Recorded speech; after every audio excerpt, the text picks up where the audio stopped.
Մեր խոսնակն է Եկատերինան Սպերասոֆտից ու խոսալու է Environment Art Production-ի մասին։ Խնդրեմ։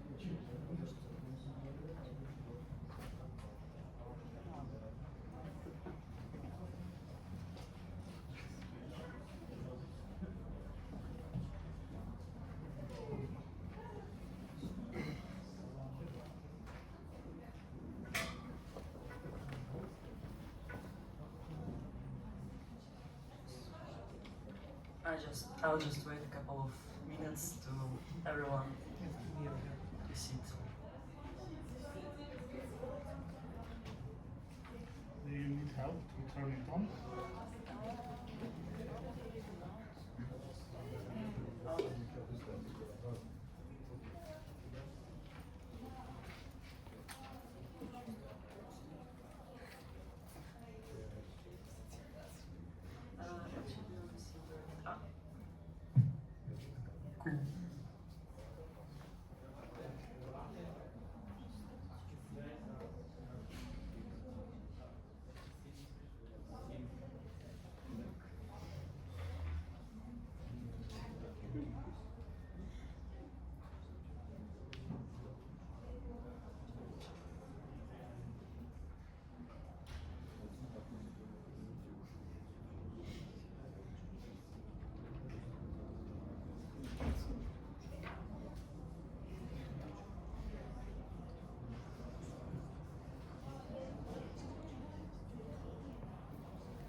Cool.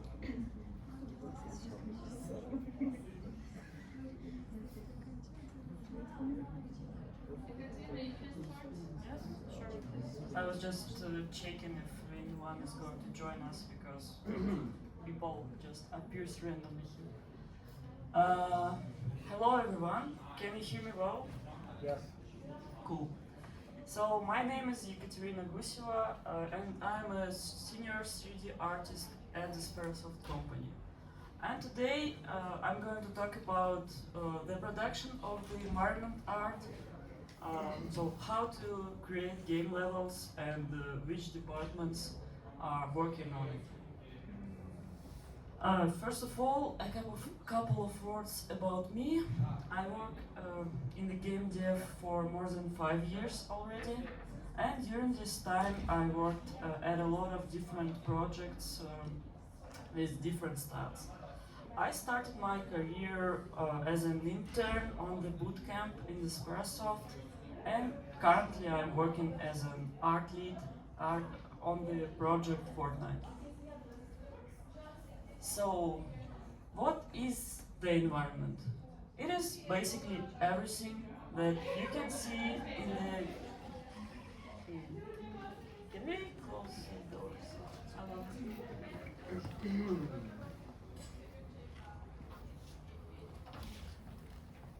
Thanks. So it is basically everything you can see around you when you enter the game. It is buildings, trees, grass, and well, anything except for characters and, I don't know, guns. And let's talk a bit about what is included in the level production pipeline. Let's take a look at this scheme here. And here you can see a lot of departments, and all of them are working together to create a playable world level in the game. And today I'm going to briefly speak about all of them for you to provide some kind of vision who is doing what, and maybe it will be interesting for some of you to dig more into some of these directions. And when we talk about the creation of the level, we usually start with game design. So when we want to create something, first of all, we need to come up with an idea. For example, we want to draw something and we think, what I'm going to draw? And this is exactly what game design do, but more complex. As you can see here, there are a lot of things that should be considered before doing any kind of game and any kind of level. You need to think what this game is going to be about, what genre, how players are going to interact with the world, etc., etc., etc. So game designer is a person which is responsible for describing all of the rules, all the mechanics, and everything connected to our future game. Here you can see an example of what they need to think about in particular. For example, how many house points we are going to have in our game, inventory, leveling up system, crafting, combating, exploration, quests. All of this should be considered before we start any kind of game production. And this is a really hard, hard job to do. And since we are talking about level design in particular, let's talk a bit about what game designers do in terms of level creation.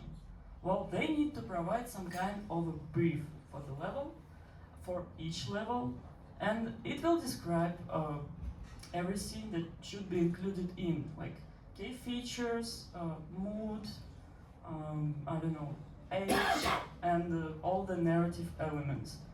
So they need to set the main vision of the level, and after that they will collaborate with all of the teams to ensure that the vision is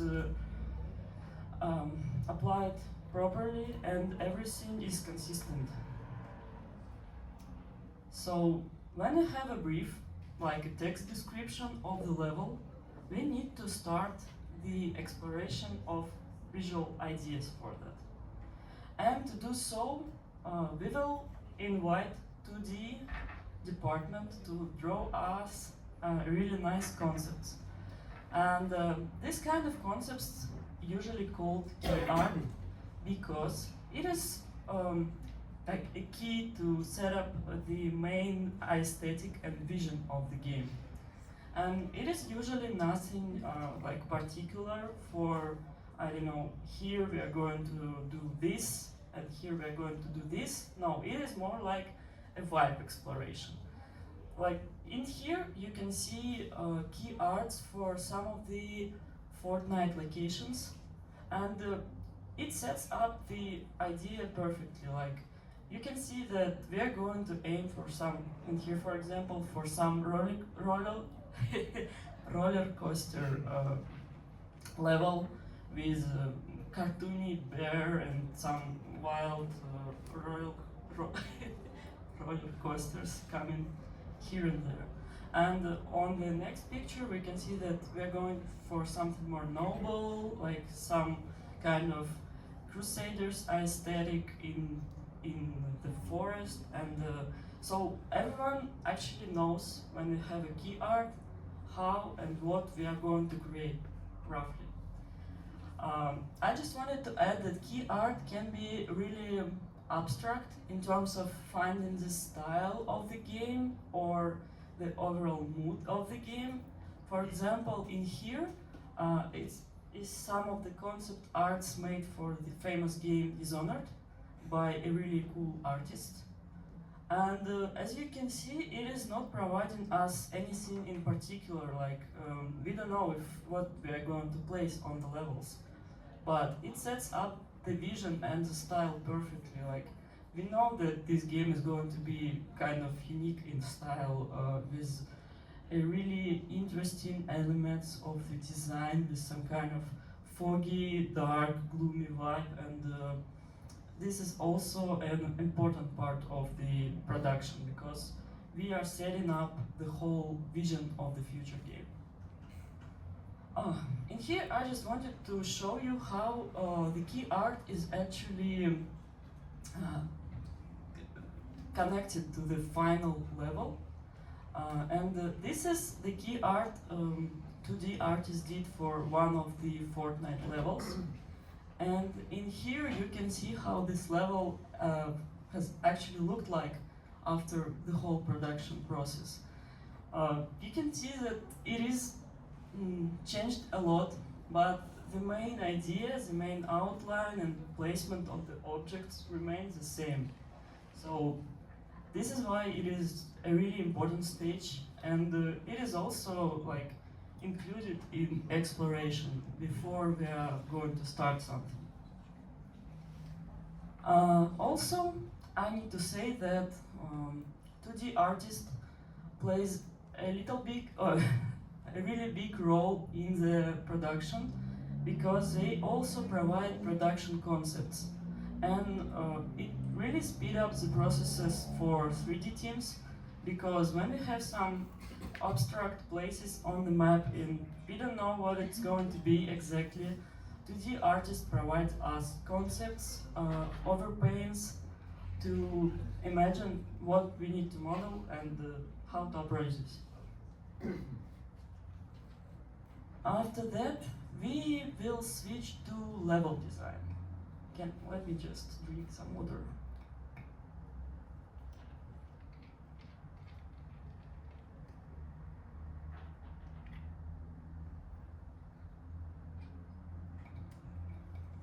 So, when we have the brief, the description of the level, and when we have art, like we know roughly what we are going to achieve, we are switching to level design. And the level designers are making a block out of the whole world, of the whole level. And for this, they are using really simple shapes, such as squares and cylinders. There should be GIF images, but unfortunately they are not moving, but imagine they are moving. And level designers during this process are doing a lot of really complicated job. For example, they need to establish all the scales and proportions of this draft of the level, because we have a scale, a size of the player, and we need to set up all the elements in game according to this size, so it won't look weird. Everything feels realistically aligned to the height of the character. And also, since game usually includes a lot of interactive elements such as obstacles, or in here in the Uncharted game it is climbing down the rocks, it is important to set up the height of the interactive elements as well, because this is how our game will know if it's possible to jump on the cliff or to jump through the obstacle or not.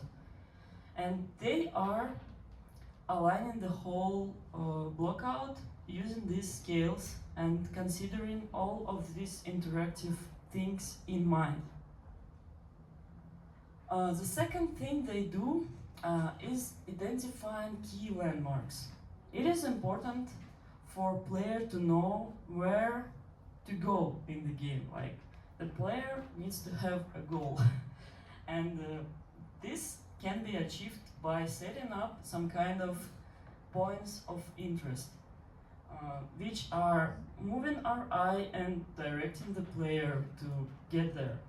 So in here it's castles, and on the previous key art we saw with Pinky Bear, it were obviously the bear. Like, it is interesting, it is bright, and we want to explore this.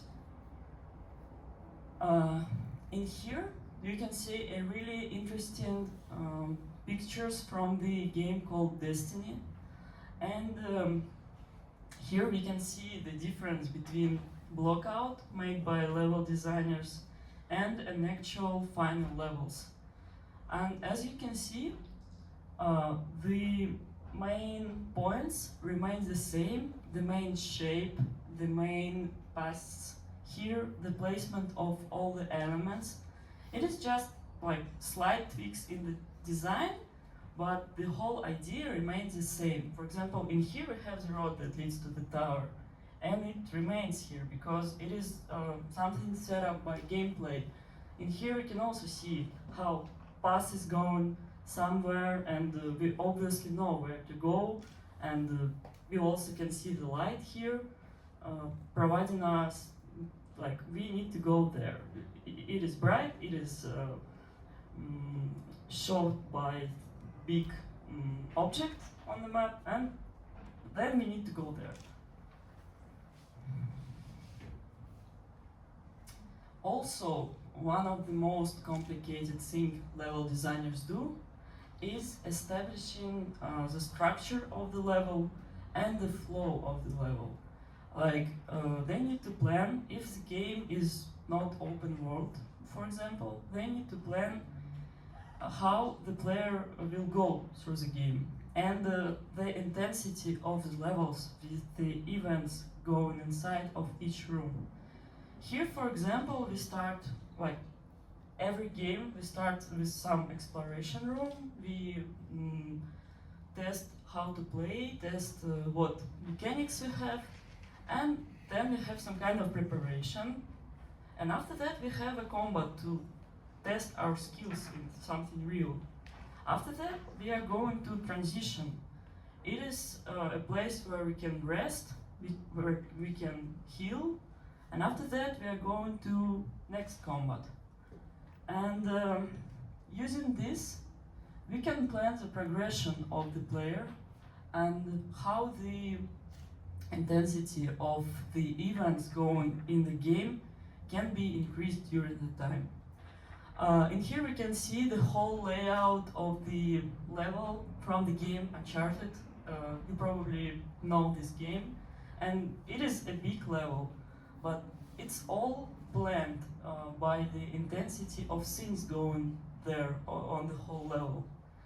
And if you take a look at this graphic a bit more, you can see that the overall intensity of the things happening in game are increasing, but we have some kind of rising ups and rising down for the player to take a rest. But to keep him on hook, we will need to anyway increase the difficulty, and this is how the interesting games are created.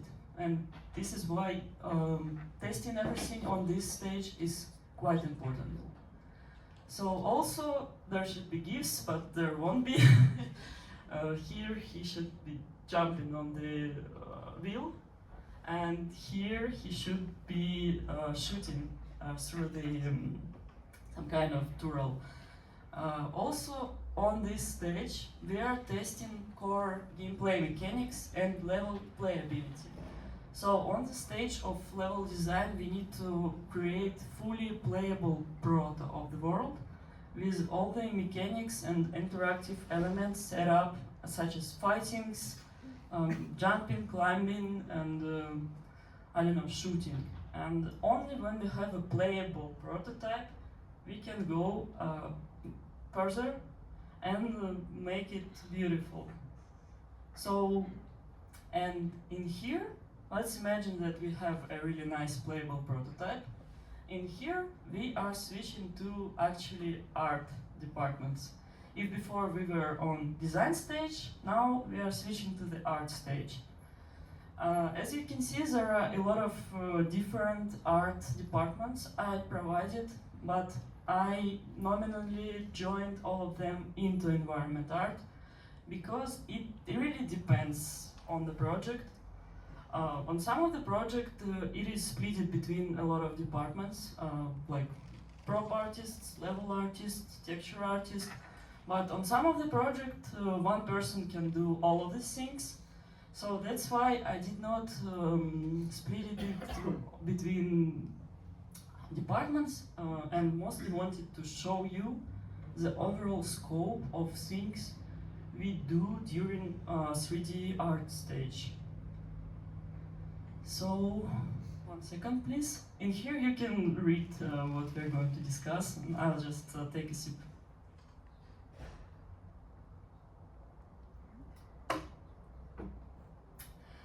So let's take a look on the scope of the work we can do during the level production pipeline.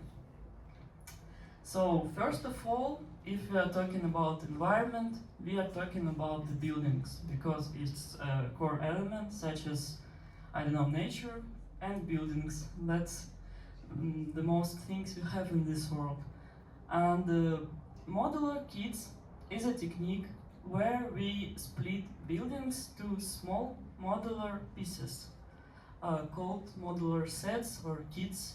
And here you can see how it can be split onto pieces. And using these techniques allows us to speed up the processes and to copy paste a lot of things between buildings and between levels. Like, for example, in here you can see the fence and it is just copied around, so we don't need to create the whole kit of fences. We just need one and it will be copied, and this way we also have a nice optimization in the engine. Actually, in here I have a GIF, but since it's not loading, it is a bit difficult. Maybe I will show it at the end of presentation. So in here there is a generator which can add modular kits on the curve. So when you move the curve, they just add a walls randomly. But I will show it a bit later if you want. And yeah, in here you can see the example from the level my team did. This is the whole set of the modular kits we used on all these buildings, all this level. And as you can see, there are not so many pieces of the walls, of the floors, but as a result is looking quite like there are a lot of different elements, so we don't see that it is copy-pasted, that it is just made of a couple of pieces. It is actually looking quite nice, and that's the magic of modular kits. You can use just a couple of walls, combine them, and voila, you have the whole location with a lot of buildings. So when we are talking about modular things, we also need to talk about texture on the modular things. And this is where we need to talk about a thing called tile texture. This is basically a texture that has no seams, so it can be expanded endlessly, basically. So no matter how big you want this plane to be, you won't see any kind of seams here. And this is how it looks like. It can be copied around without any kind of seams showing up. And it is really commonly used for such things as terrain, like grass, dirt, sand, everything you see on the under your legs. Actually, you can consider the floor here as a tile texture as well, because it has some kind of pattern and expanded. And also, it is widely used for modular kits. As you can see on the example, for the rocks and terrains, it is also widely used. And this is how we really quickly create the draft textures for the world and texture it with a lot of elements. And after that, we just need to combine them, drop a couple of things, and it will look really with a lot of variety already. And the other cheat technique I can talk about called trim textures or trim sheets. They are following the same logic, but instead of ability to expand on each direction, they can be endlessly expanded only if you copy-paste them on horizontal axis. So all of these things can be endlessly copied on the horizontal axis, which allows us to texture a lot of elements using one kit. And this is an example how it is used. Like you just need to take this piece and copy it around the frame here and here. After that, we are taking, I don't know which one. Let's take this one, placing it here. Then texturing the inside frames is something, and voila, you have the final mesh ready. So it is a really smart and cool technique to apply. And since they are tileable only on one direction, we can take one texture and put all of them as stripes on the texture, and we will use only one texture to apply it to everything in this world. So it is also speed up processes a lot, and we widely use it in our environment production. In here we still don't see the GIF, so that's why it is not looking such interesting as I planned. But you can see that we have a lot of modular kits here, and they all using the same tile and the same trim elements. And using the same tile and the same trim elements, we won't see any kind of seams, no matter how long we are going to prolong these walls. And in here, in between the modular kits, you won't see any kind of connection, any kind of seam, because they all are using seamless textures. And this is why it is so cool. You can just copy paste it everywhere, and you will have final nice looking building. Okay, the next thing we are going to talk about is terrain creation. It is usually a standalone role because it uses its own techniques, usually inside of the engine. So in here on the examples, they just used a brush to draw, like to drag the rocks through the ground, and to create some kind of height. Somewhere it is higher, somewhere it is lower. I mean, the terrain. This is how it is basically created. So creating the terrain, it is also involves tile materials. As you can see, we just doing some kind of generator when you can just draw with tile sand, tile grass, tile rocks, and you just apply all of it and sculpt the shape of terrain quickly. This is a really interesting branch of production as well. Also, when we are talking about terrain, we are usually talking about vegetation. And it is also can be a standalone role because it has its own tricks, and well, creating grass and flowers and nature, it is a bit hard and needs its own focus. And when it comes to tree creation, the artists are usually using the program called Speed Tree to create trees for games.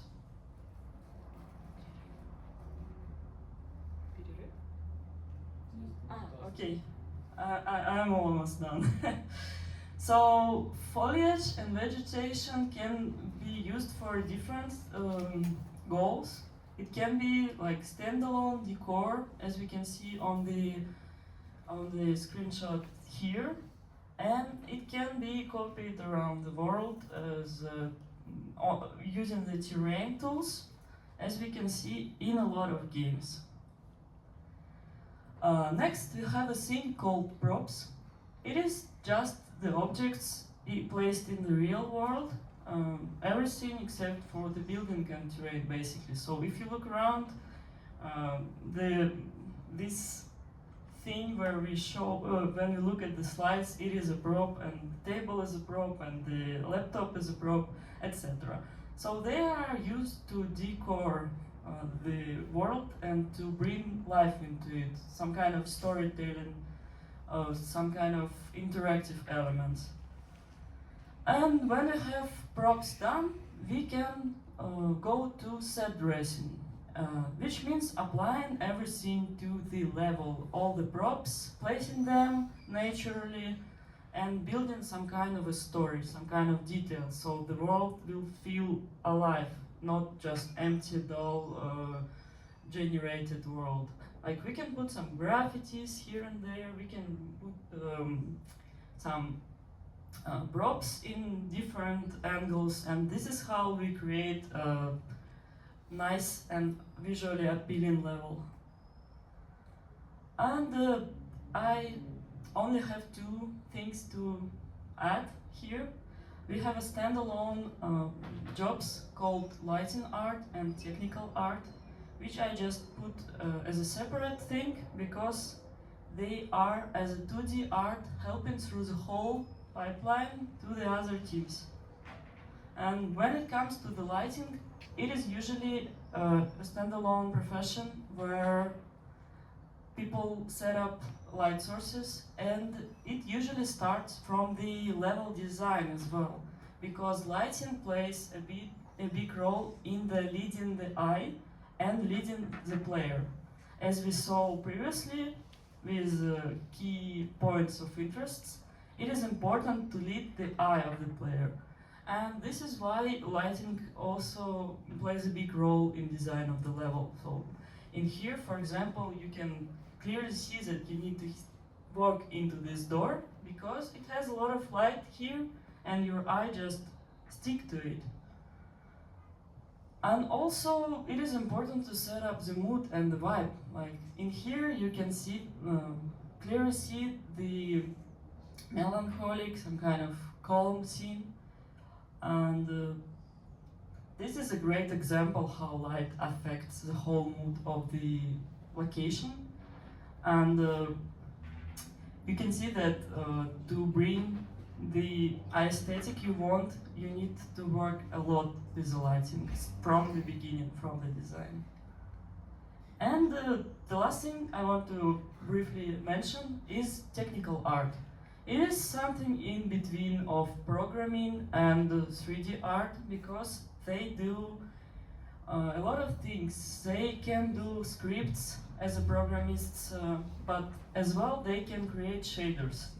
And a shader is some kind of unique material, for example, with some kind of opacity, emission in here, maybe something that can blend with the ground. And it is really important to set up interesting shaders in your game, and also they are working on performance optimization of assets and levels. So they also work with other teams during the whole production and helping them making sure that everything is playable and nice. So that's it. Thank you for listening to me. I don't know if I have time for questions, probably not. We have about 5 minutes, so. So if you want to ask something, yeah. Can you please switch to the texturing slides? Yeah, that one. The chart, yes, this one. So there are like straight textures, and the down below are crude. The lines are not straight. So how this crewing happens? Like I mean, there is an arc, and the textures are straight. If I understand correct, right? Well, if you Yeah, about this, yeah. they are just bended a bit, like you just take this piece and imagine that you expand it and then bend it a little bit. This is how it is applied here. And in here we have a seam, if you look more carefully, and in here we have a seam. So they just cut it there and there, making like a little bandit lines, but not super complex. And then here, I think they just fake it with some kind of like took a small piece of this trim and made it visually. So this is done by hand, not some programming No, or no, some no. It is shader or usually some. made by hand. We have some kind of tools which can help us to place the UVs on the correct trims, but usually it is made by hand because it is not that hard to apply it quickly, to be honest. Okay. Thank you.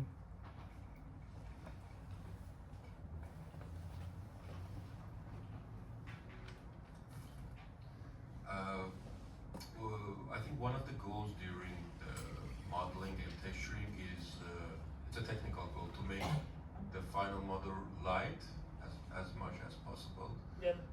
Is there any absolute way to define, for example, where we should model or when we should use texturing? I mean, there should be a balance between amount of texture ties and vertices. So, for example, if we have a wall with like bar reliefs, we can go with two ways. Like we can model all the sculptures and use only one map with color, displacement, or normal anything, or we can use like normal maps, like by baking. I mean, is there any way to make it as optimized as it can be? Oh, can I? Oh, I can answer here. That's cool. Actually, there will be normal maps in any way. If you bake it and if I understood you correctly, it is really depends on the shape. When it is big object, it is just not reasonable to texture it uniquely, because for the bigger the object is, the more resolution you need on the texture to uniquely texture it. And if instead you're using expanded pieces, then well, the actual resolution of the texture you have might be like this amount, like small amount of the whole scene. But since you're applying it like repeatedly, it won't be noticeable that is actually the original is small. So in terms of things like churches and big buildings, it is just it's not reasonable to use something unique. And if you have a small object, you can of course do it uniquely, if I understood you correctly. So it actually is a matter of scale.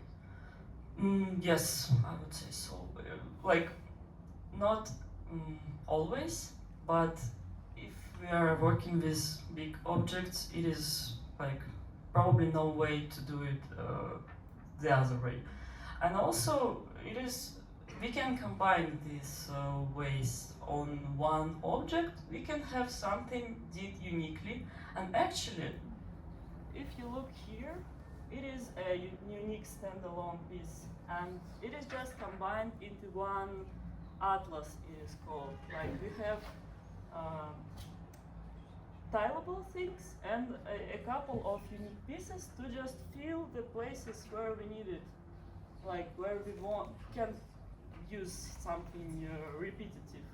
And this is how, combining these two approaches, we can still use one texture for everything, but it will include tileable pieces and unique pieces as well.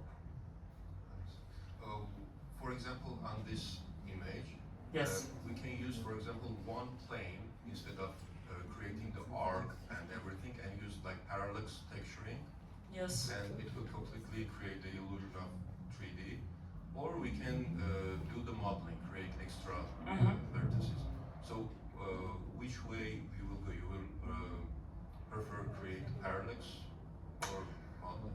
I would say it depends on the, how to say it, on the final platforms where you want your game to be, because on the like mobile platforms, on the not so powerful PCs. These techniques are just not working, like nanites, parallax, and things like that. They require a lot of power from PC that actually runs the game.